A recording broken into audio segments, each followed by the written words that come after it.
မြန်မာရုပ်ရှင်တရုပ်ဆောင်မင်းသမီးကြီးတော်ဝင်မင်းတန်ပေါင်းရိုက်ကူးထားပြီး1954ခုနှစ်မှာထွက်ရှိထားတဲ့စကားကောင်းလေးတစ်ကားကိုပြပြပေးခြင်းပါတယ်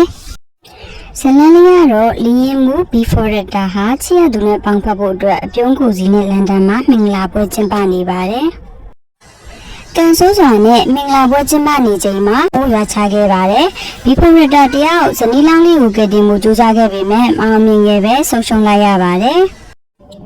ဖြစ်မဆန်နိုင်တဲ့ Before Rector ဟာစိတ်တိုင်ရာကြီးတစ်ခုရသွားခဲ့ပါတယ်။ဒီလောကကြီးကနေမြန်မြန်ထွက်သွားနိုင်မှသူခံစားနေရတာတွေတက်တာမယ်လို့တွေးပြီးဘယ်သူမှမလုပ်ချင်တဲ့ကိစ္စတွေကိုမယူရဲဆန်စွာပြုလုပ်ပါတော့တယ်။